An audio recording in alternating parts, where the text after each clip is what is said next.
Selamat sore, Pak Yayat, apa kabar? Alhamdulillah, terima kasih. Selamat sore Mbak Priska. Sore.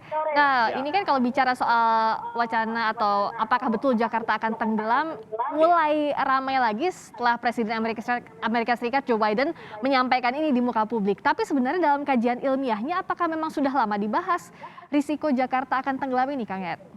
Ini sudah lama, bahkan isu ini 10 tahun yang lalu kita pernah mengangkat bahwa Jakarta akan tenggelam. Prediksi itu waktu itu ada kajian 2035, bahkan 2040. Beberapa ahli oceanografi kita, ahli tata ruang, itu sudah melihat bahwa indikasi Jakarta akan tenggelam itu sudah mengeluarkan beberapa hasil kajiannya. Jadi mengeluarkan proyeksi kapan kira-kira Jakarta ini tenggelam jika kota ini gagal mengantisipasi potensi misalnya pengambilan air tanah secara berlebihan. Kedua, karena persoalan perubahan cuaca iklim global yang menyebabkan permukaan air laut itu semakin lama semakin tinggi. Maka realitas yang kita hadapi memang Jakarta turun menurus permukaan tanahnya, dan itu fakta loh. Dalam beberapa kali peristiwa banjir, itu beberapa kawasan yang tadinya tidak pernah banjir, itu menjadi kawasan langganan banjir dan waktu tergenangnya tuh agak cukup lama. Ternyata hasil penelitian menunjukkan bahwa beberapa titik di Jakarta itu sudah mengalami penurunan permukaan tanah, mengakibatkan drainasenya tidak maksimal, kemudian lama air tergenang itu cukup lama. Jadi fakta tidak bisa dibohongin. Dan kedua, realitas yang kita hadapi, kebutuhan air dari waktu ke waktu, khususnya untuk industri besar, perhotelan, pusat perbelanjaan, perkantoran itu semakin lama semakin tinggi. Jadi realitas ini adalah realitas yang kita tidak bisa tutupi. Dan kedua, kajian-kajian pun sudah banyak dilakukan. Maka muncullah proyek yang kemarin proyek besar tentang Giant Seawall yang kita tidak tahu keberlanjutannya.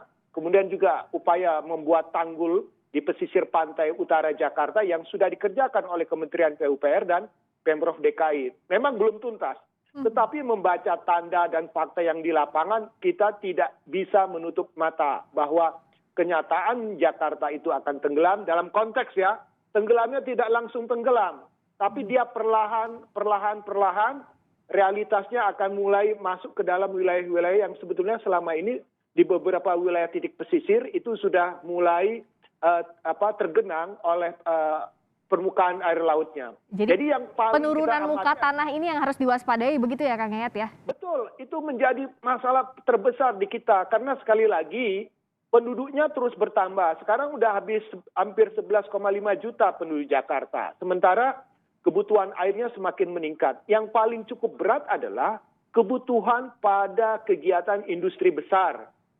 perhotelan, perkantoran, yang mau tidak mau secara fakta dia butuh air. Hari ini saya bangun, hari ini saya butuh air. Ya. Jadi program pipanisasi itu mungkin bisa menjangkau kebutuhan permukiman. Tapi dalam konteks skala besar, ini persoalan besar. Jadi investasi ibaratnya tidak bisa dijawab dengan nanti gitu kan. Karena dia mengatakan, saya akan bangun, saya butuh air begitu. Nah, ini menarik kalau tadi Kang Yayat kan mention soal pipanisasi. Wagub DKI Jakarta menyatakan bahwa menampik ada kemungkinan 10 tahun lagi DKI Jakarta akan tenggelam dan saat ini Pemprov DKI fokusnya ke pipanisasi. Ini langkahnya cukup atau tidak, masih jauh untuk menangani risiko masalah ini, Kang Yayat? Kita tidak tahu target berapa 100% Jakarta pipanisasi kapan selesai. Karena untuk membangun jaringan pipanisasi ini memang membutuhkan biaya cukup besar. Yang kedua yang menjadi persoalan, pipa bisa dipasang, tapi sumber air bakunya kan Jakarta ini bisa dikatakan kota krisis sumber daya air. Ya. Air permukaannya sudah terkena bakteri E. coli. Kebutuhan skala besarnya diambil dari Jatiluhur, kalau ini terus bisa dipasok. Kedua, kemungkinan dari Waduk Krian di wilayah Lebak, Banten. Nah pertanyaannya, kalau pipanisasi dilakukan, air tidak ada, mau pakai apa menyalurkannya? Karena sekali lagi saya mengatakan, persoalan pipanisasi dan pencurian airnya tinggi banget Jakarta. Kemarin sudah dilihat di fakta bahwa pencurian air itu di wilayah utara begitu banyak. Karena apa? Karena orang butuh air. Butuh air yang berkualitas. Di Jakarta banyak air, tapi kualitas tidak menjamin.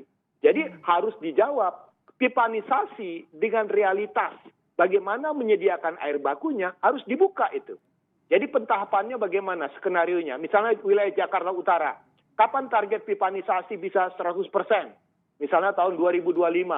Kemudian wilayah Jakarta Pusat secara menyeluruh, wilayah Jakarta Barat, Jakarta Timur. Jadi target-target itu harus disampaikan kepada publik dan kemudian disampaikan bagaimana mekanisme penyediaan air bakunya. Misalnya contoh, jadi Jatiluhur sudah ada kuotanya, ada batasannya yang dipasok untuk Jakarta. Tapi jika kebutuhan terus meningkat, kemudian suplainya terbatas, tentu orang tidak bisa menunggu kan. Otomatis inilah sebetulnya ancaman yang ternyata di depan mata itu terlihat saat sekarang. Kalau dari amatannya Kang Yayat, sebenarnya DKI Jakarta ini sudah punya skema jangka panjang atau belum untuk menangani masalah ancaman tenggelamnya Jakarta ini? Sebetulnya sudah ada program-program jangka panjang yang dilakukan. Tetapi keberanian untuk melakukan tindakan satu misalnya moratorium, penghentian sementara pengembalian air tanah. Karena sementara ini yang terjadi adalah kita mengeksploitasi air tanahnya, tapi kita jarang menyimpan air. Ya mohon maaf, kalau misalnya di musim penghujan kita lupa melakukan pencadangan, menabung air. Nah, program jangka panjangnya kan harus dibuat skenarionya. Misalnya, kapan misalnya Jakarta bisa menyelesaikan target pipanisasi dalam konteks pipanisasi yang tersalur secara merata. Wilayah utara Jakarta itu memang agak rentan karena memang ketersediaan jaringan terbatas. Kemudian yang kedua, pasokannya dari mana? Itu juga harus dijelaskan. Kemudian yang juga menarik adalah harga atau tarifnya itu terjangkau oleh masyarakat atau tidak. Tarif air itu kan berbeda ya. Ada tarif air untuk kebutuhan keluarga, itu juga ada kategorinya. Kemudian ini. Nah pertanyaannya, apakah nanti dengan program pipanisasi ini punya implikasi tidak dengan kenaikan tarif? Karena dibiayai oleh investasi pembangunan di dalamnya. Jadi tarif yang terlalu mahal akan membuat beberapa orang tidak mungkin mengambil air. Mungkin itu tadi ada kasus misalnya pencurian air karena mendapatkan air secara mudah dan cepat. Nah, kemudian yang ketiga misalnya bagaimana kuota pembatasan pengambilan air tanah bagi investasi skala besar. Sekarang air tanah pun bisa dicuri. Artinya satu, melewati batas izin yang sudah ditetapkan. Maka harusnya pimpinan daerah, mungkin Pak Gubernur sudah melakukan sidak untuk mengecek kembali pengambilan air tanah yang dilakukan. Apakah terjadi sekarang pengambilan secara berlebih atau pencurian air yang terjadi di beberapa titik? Karena apa? Karena kebutuhan tapi mungkin selama pandemi ini mungkin karena banyak kantor yang tutup, ya airnya tidak begitu banyak diambil. Tapi menurut saya harus ada jelas apa yang harus dilakukan untuk menghentikan pengambilan air dalam skala besar begitu. Jadi yang harus dihentikan adalah penggunaan air tanah berlebihan dalam skala besar, ini yang mengancam. Dan singkat saja Kang Yayat, apakah betul memang semestinya semua pihak ini mengesampingkan ego sektoral untuk menyelesaikan masalah ancaman Jakarta tenggelam ini agar betul-betul terselesaikan dengan baik? Jangan sampai warga juga yang nanti menanggung kerugiannya. Betul, saya setuju. Kata tenggelam itu indikasinya seperti Jakarta kota tanpa harapan, kota tidak punya masa depan. Sehingga ada isu pindah ibu kota misalnya kan. Tapi sekali lagi saya mengatakan ini persoalan investasi, persoalan kehidupan masyarakat.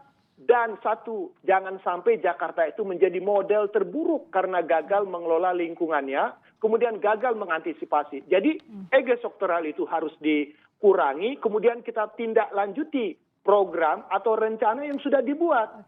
Seperti contoh, Giant Seawall dilanjutkan atau tidak, tanggul laut yang ada sekarang kapan diselesaikan, relokasi terkait warga yang sudah terdampak seperti tadi contohkan, itu kapan bisa dilakukan. Baru yang terakhir adalah Jakarta harus berani melakukan redistribusi fungsi. Artinya untuk skala besar yang mengambil air bisa tidak dibagi atau disebar ke wilayah-wilayah lain, sehingga beban eksploitasinya tidak semuanya harus ada di Jakarta, begitu. Ini yang harus jadi perhatian, harus diselesaikan karena dampaknya akan terasa jangka panjang nanti. Terima kasih Kang Yayat atas waktunya. Yayat Supriyatna, pengamat tata kota, telah bergabung di Kompas Petang. Selamat sore.